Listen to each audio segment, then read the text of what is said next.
Wasn't Jesus just a great moral teacher?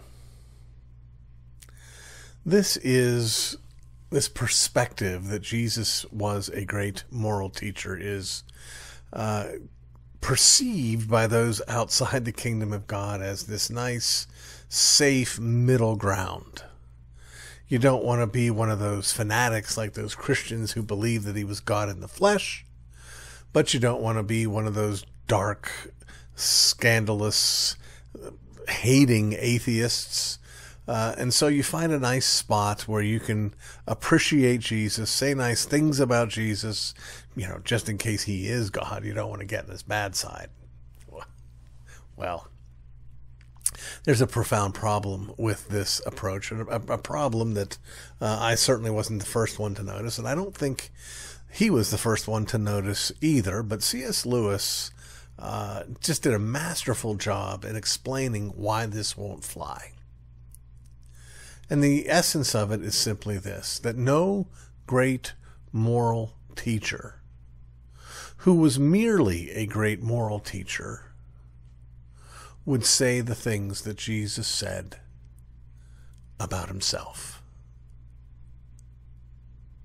You see, the problem with being a great moral teacher is if you are just a great moral teacher and you're not God in the flesh, and you claim to be God in the flesh, then there goes your own morality. Not long ago, we witnessed a profoundly embarrassing moment on television. Probably very few people witnessed it live because it was on CNN and the airports are not that crowded. But the host, Don Lemon, was engaged in conversation with a guest. I'm not sure who the guest was.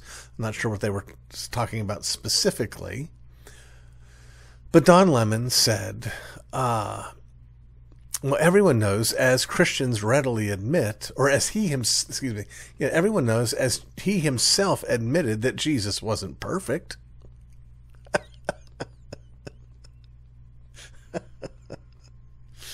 Yeah, that's another thing. Not only, if you were a great moral teacher, would you never claim to be God if you weren't God, you also would never claim to be perfect if you weren't perfect. So great moral teacher isn't one of your choices, because that would make him out to be a liar, because he claimed so much more over and over again.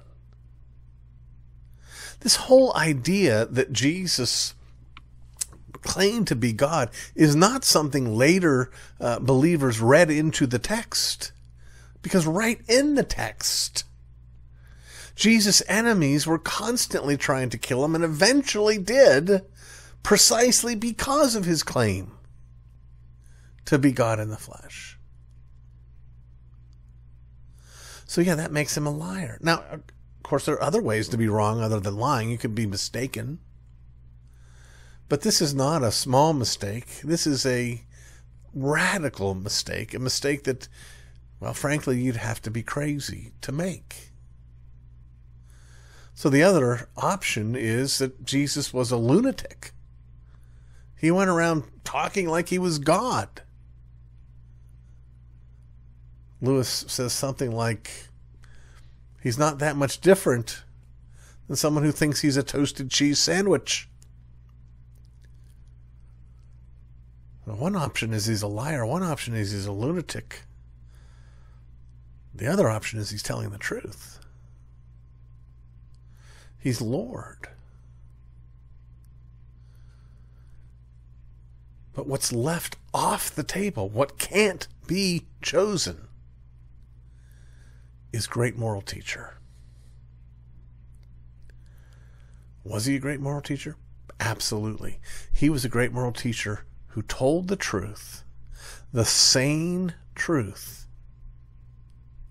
that he is God in the flesh, that he's been given all authority in heaven and on earth, and that he will judge all men on the last day. He will come again to judge the living and the dead.